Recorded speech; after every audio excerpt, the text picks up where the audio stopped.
Good evening, Dr. Gardner. This is Andrew Fowler, Week 4 assignment for TCH 520.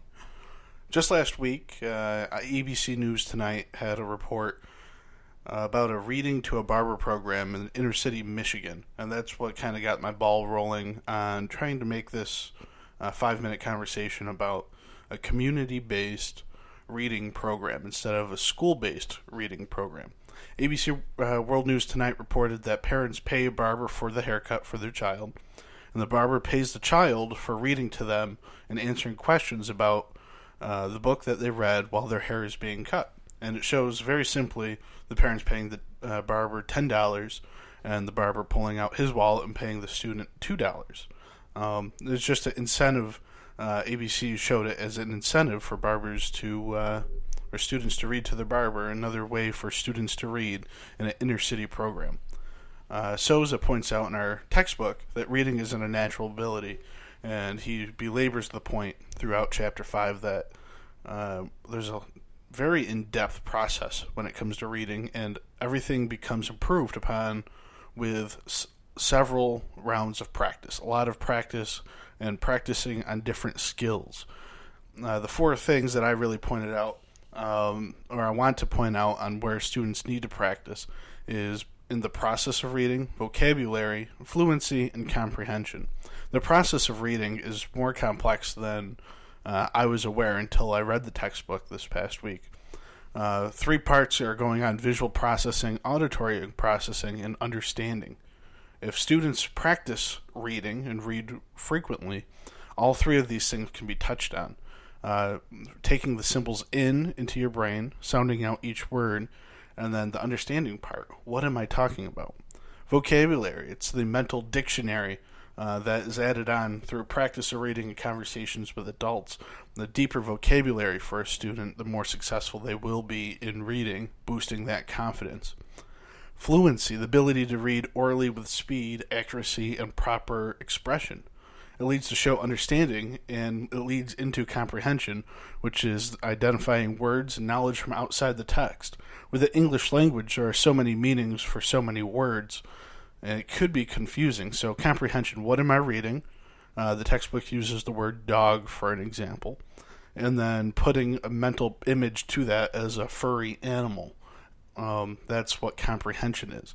All of these keys to learning how to read can be improved on repetition and practice of reading over and over.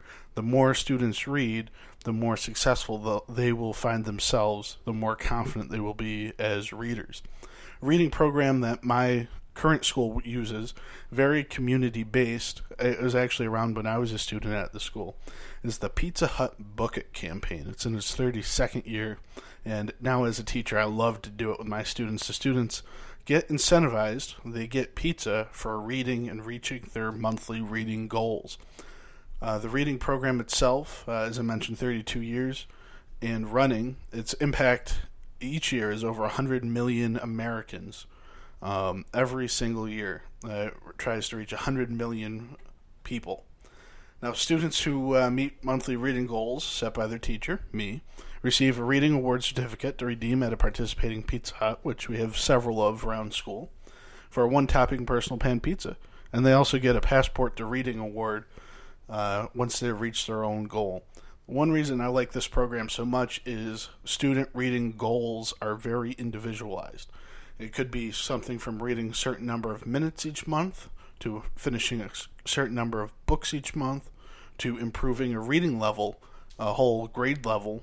It could be totally customized, and the program allows teachers to hand out these certificates any way they wish. And as we all know, students, even college students, love pizza, so that's their incentive to get out there and to practice reading. It makes reading fun.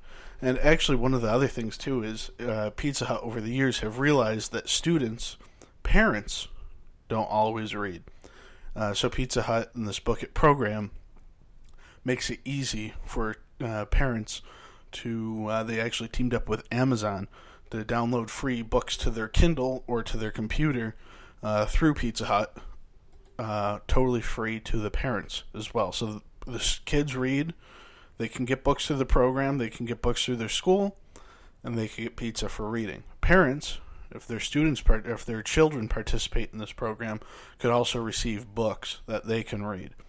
My background with this is we use it in our school, and it's totally a practice. I do months where I choose readings that students have to use. It's based off of our vocabulary of whatever unit we are doing, whether it's the solar system or Native Americans. The books will be based off of topics that we talk about in the room, which brings the content into the home. And then there's other months where it's fluency based. Let's see how many minutes we can read, or how many minutes aloud we could read, so they could work on their expression as well. And then there's always a little summary too, where the comprehension piece comes into play. My goal as a teacher is to make reading fun. If pizza makes reading fun, then I have reached my goal. It's also something that I like to share with my students. I'm glad we're doing an oral presentation this week for this assignment. I'm recording this down in my basement. I have a podcast studio set up. Check it out. It's called www.the259show.com. The numbers 2, 5, and 9 show.com. And we do a weekly podcast. It's all family appropriate. I have my students take a listen from time to time. And it's just another way that I practice my reading abilities. We talk about current events. We talk about what's going on. And it's just another way to practice emphasizing and comprehension, vocabulary, all the things that we talked about already today. I will take care of the summary, which you'll see submitted with my sources here. And as far as major findings and insights, I would have to say they have to be doing something right. If a company is willing to give money away for the past 32 years to have students read, they see the importance in giving back. And I used to do it as a student, now I do it as a teacher, and I totally agree with Pizza Hut for teaming up with the Bucket campaign. So whether it's a barber having their clients read to them, or a pizza guy who's going to give a student free pizza because it's the biggest deal they read and met their individual goals, reading has become fun once again. Have a good week and enjoy. We'll talk to you soon. Thank you, Dr. Gardner.